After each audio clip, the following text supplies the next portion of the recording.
মধ্যপ্রাচ্যের সমীকরণ কি তবে চিরতরে বদলে গেল? ইরানের আকাশে আজ এক নতুন নেতৃত্বের হুঙ্কার।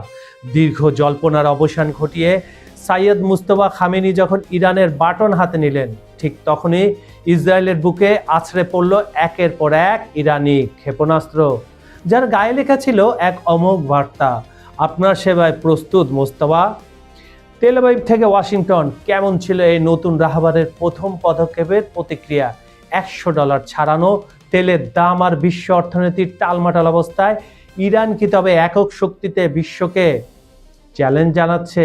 বন্ধুরা, খবর সংযোগের জিওপলিটিক্যাল নিউজের আজকের ভিডিওতে আমরা উন্মোচন করব মোস্তফা খামেনির সেই আয়রন ফিস্ট লৌহমুঠির রহস্য এবং জানবো কেন তুরস্কের এরদোগান থেকে শুরু করে ট্রাম্প পর্যন্ত সবাই এখন তেহরানের দিকে তাকিয়ে। ভূ রাজনীতির এই অগ্নিগর্ভ পরিস্থিতির বিস্তারিত জানতে কি করবেন আপনারা? সবাই একটু ধৈর্য সহকারে ভিডিওটি শেষ পর্যন্ত দেখুন।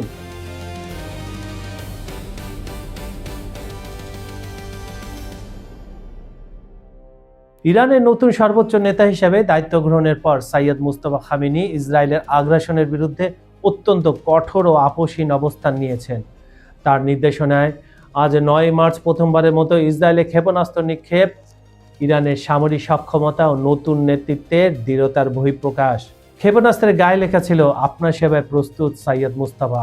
এটা প্রমাণ করে ইরানের সশস্ত্র বাহিনী তাদের নতুন নেতার প্রতি সম্পূর্ণ অনুগত। এই পদক্ষেপটি আঞ্চলিক সার্বভৌমত্ব রক্ষা এবং মজলুমদের পাশে দাঁড়ানোর ক্ষেত্রে ইরানের দীর্ঘমেয়াদী অঙ্গীকারের একটি শক্তিশালী প্রতিফলন, যা পুরো মুসলিম বিশ্বে এক নতুন উদ্দীপনার সৃষ্টি করেছে। পুরো মুসলিম বিশ্বের উচিত ইরানকে ফলো করা, ভালো দিকগুলো ফলো করা, কিভাবে নিজের শক্তিতে দাঁড়াতে হয়। বন্ধু বান্ধব থাকবে, চীন থাকবে, রাশিয়া থাকবে, কিন্তু লড়াইটা তো তোমাকেই করতে হবে।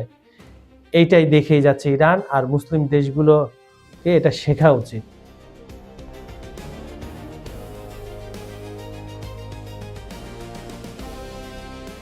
ইরানের বিশেষজ্ঞ পরিষদ assembly of experts Sayyid Mojtaba Hossein খামেনিকে দেশটির তৃতীয় সর্বোচ্চ নেতা হিসাবে নির্বাচনের ঘোষণাটি একটি ঐতিহাসিক সন্ধিক্ষণ ছিল। সদ্য প্রয়াত আয়াতুল্লাহ সাইয়দ আলী খামেনির শাহাদাতের শোককে শক্তিতে রূপান্তরিত করে ইরান তার প্রশাসনিক ও আধ্যাত্মিক ধারাবাহিকতা বজায় রেখেছে।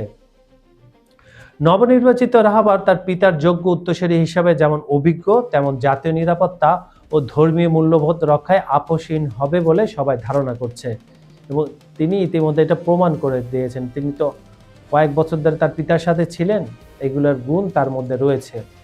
এই নির্বাচন প্রমাণ করে যে শত্রুপক্ষের যে কোনো অপতৎপরতা বা হামলার মুখেও ইরানের শাসনতান্ত্রিক কাঠামো ও নেতৃত্ব নির্বাচনের প্রক্রিয়া অত্যন্ত সুসংগঠিত এবং অটল।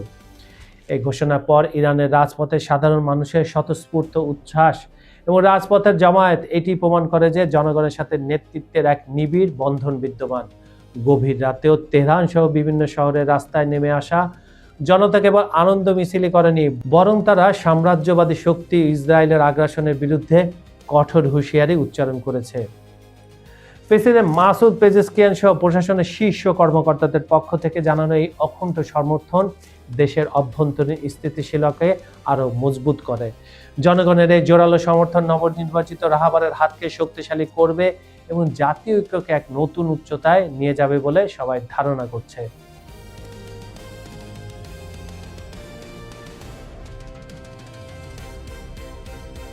ইরানের পরবর্তী সর্বোচ্চ নেতা হিসাবে মুজতবা খামেনির মনোনয়নকে কেন্দ্র করে মধ্যপ্রাচ্যে উত্তেজনা এখন তুঙ্গে। ইসরায়েলি প্রতিরক্ষা মন্ত্রী যিনি আছেন, ইসরায়েল কাটজ, ওনার নামও ইসরায়েল, সরাসরি হুঁশিয়ারি দিয়েছেন, কি বলে, নতুন নেতৃত্বে ইসরায়েল ধ্বংসের নীতি বজায় রাখলে তারা যে কোনো স্থানের লক্ষ্যবস্তুতে পরিণত হবে।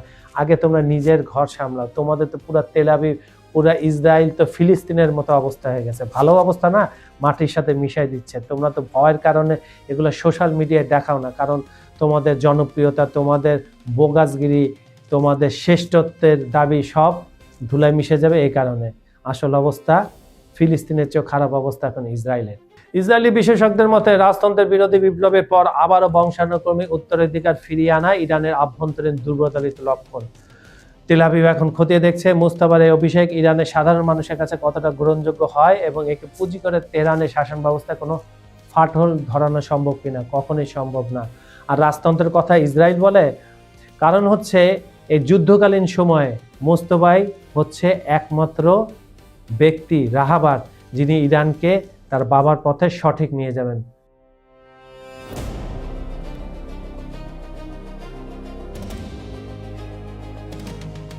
ইরানের পরবর্তী সর্বোচ্চ নেতা হিসেবে মোস্তফা খামেনির আকস্মিক মনোনয়ন নিয়ে ব্যক্তিগতভাবে অসন্তোষ প্রকাশ করেছেন মার্কিন প্রেসিডেন্ট ডোনাল্ড ট্রাম্প।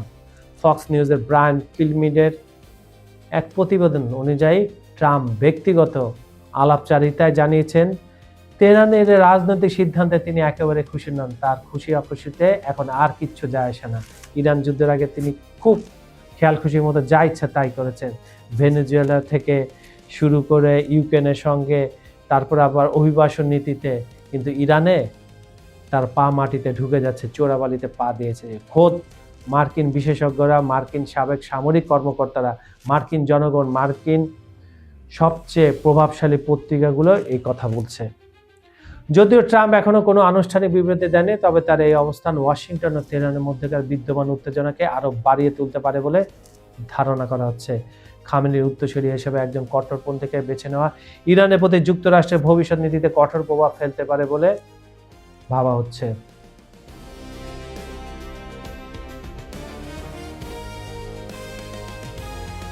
ইরান সেনাবাহিনীর শক্তিশালী ইউনিট ট্রুথ প্রমিস 4 অভিযানের আওতায় তাদের 28তম সফল হামলা চালিয়েছে। ইসরায়েল ও আমেরিকা আগ্রাসনের মুখে নিজেদের সার্বভৌমত্ব রক্ষায় তেল আবিব, বিরাল সাবা এবং আমেরিকার বৃহত্তম আল আজরাফ বিমান ঘাঁটিতে এই বিধ্বংসী আঘাত হানা হয়। আমিরুল মুমিনিন নামক এই অভিযানে অত্যাধুনিক ড্রোন ও শক্তিশালী খাইবার শেকান ক্ষেপণাস্ত্র ব্যবহার করা হয়েছে।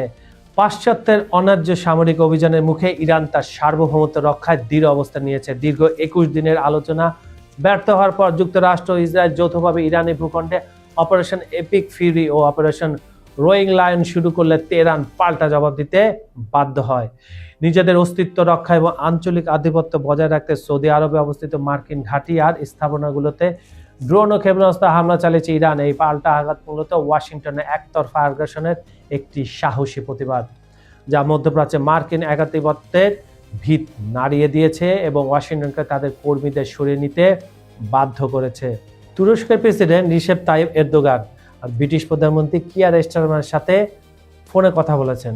কি কথা হয়েছে? ইরানের বিরুদ্ধে যে চলমান উত্তেজনা, এটা থামানোর জন্য সংলাপের উপর গুরুত্ব আরোপ করেছেন। এই একটা জিনিস ভালো করছে তুরস্ক। এরদোগান স্পষ্ট করে বলেছেন যে ইরানের উপর যে কোনো ধরনের দীর্ঘস্থায়ী হস্তক্ষেপ কেবল মধ্যপ্রাচ্য নয়, বরং বৈশ্বিক স্থিতিশীলতার জন্য মারাত্মক হুমকি হয়ে দাঁড়াবে। আঙ্কারা বর্তমানে ইরানের উপর হামলার পরিস্থিতি নিবিড়ভাবে পর্যবেক্ষণ করছে এবং তেহরানের নিরাপত্তা নিশ্চিত করতে কূটনৈতিক তৎপরতা চালিয়ে যাচ্ছে। এরদোগান বিশ্বাস করেন ইরানকে লক্ষ্যবস্তু বানানোর পরিবর্তে আলোচনার পরিবেশ তৈরি করা এখন সময়ের দাবি। তিনি আন্তর্জাতিক সম্প্রদায়কে সতর্ক করে দিয়েছেন যে একপাক্ষিক সামরিক পদক্ষেপ পরিস্থিতিকে আরো জটিল করবে। তুরস্কের এই অবস্থান প্রমাণ করে যে তারা ইরানকে এই সংকটে একা ছেড়ে দিতে রাজি নয় এবং দেশটির সার্বভৌমত্ব রক্ষায় বিশ্ব শক্তির সাথে মধ্যস্থতাকারী ভূমিকা পালন করতে প্রতিশ্রুতিবদ্ধ। মধ্যপ্রাচ্যের যুদ্ধ পরিস্থিতির চরম অবনতিতে আন্তর্জাতিক বাজারে জ্বালানি তেলের দাম আকাশচুম্বী হয়ে উঠেছে। ইরান এবং যুক্তরাষ্ট্র ইসরায়েল বাহিনীর মধ্যে পাল্টাপাল্টি হামলার প্রভাবে ব্রেন্ট ক্রুড অয়েলের দাম ব্যারেল প্রতি $108.77 পৌঁছেছে। করোনা মহামারীর পর একদিনে তেলের দামের এটাই সর্বোচ্চ বৃদ্ধি। বিশেষ করে গুরুত্বপূর্ণ হরমুজ প্রণালী দিয়ে জাহাজ চলাচল বিঘ্নিত হওয়ায় বিশ্ববাজারে সরবরাহ সংকটের আশঙ্কা তীব্র হয়েছে। গত সপ্তাহে তেলের দাম প্রায় 28% বেড়েছে, যা বিশ্ব অর্থনীতিতে নতুন করে উদ্বেগের সৃষ্টি করেছে। বন্ধুরা, মধ্যপ্রাচ্যে ইরানের এই পাল্টা জবাব বিশ্বজুড়ে এক নতুন সমীকরণের জন্ম দিয়েছে। নবনির্বাচিত রাহাবার মোস্তফা খামেনির প্রথম পদক্ষেপই প্রমাণ করে দিল তেহরান মাথা নত করার পাত্র নয়। একদিকে $100 ছাড়ানোর তেলের দাম, আর অন্যদিকে ইসরায়েলের বুকে ইরানের খাইবার শেকান ক্ষেপণাস্ত্রের গর্জন। সব মিলিয়ে পশ্চিমা বিশ্ব এখন চরম চাপে রয়েছে। ইরান কি পারবে এই লৌহমুষ্টির শাসনে নিজেদের সার্বভৌমত্ব রক্ষা করে বিশ্বে মুসলিমের নতুন আশা দেখাতে, নাকি এই সংঘাত বিশ্বকে এক ভয়াবহ যুদ্ধের দিকে ঠেলে দেবে? আপনাদের মূল্যবান মতামত আমাদের কমেন্ট বক্সে অবশ্যই এখনই জানান। ভূ রাজনীতির এমন রোমাঞ্চকর সব আপডেট সবার আগে পেতে খবর সংযোগের সঙ্গেই থাকুন। বিজ্ঞাপন ও প্রমোশনের জন্য ডেসক্রিপশনে দেওয়া নাম্বারে কি করতে পারেন, আপনারা যোগাযোগ করতে পারেন। খবর সংযোগের জিওপলিটিক্যাল নিউজ অনুষ্ঠানে আপনারা পৃথিবীর কোন প্রান্ত হতে দেখছেন কমেন্টে জানান। আজ এ পর্যন্ত, আমি কাজল হায়দার বিদায় নিচ্ছি। দেখা হবে পরের ভিডিওতে নতুন কোনো ইস্যু নিয়ে। ভালো থাকুন, নিরাপদে থাকুন। আল্লাহ হাফেজ।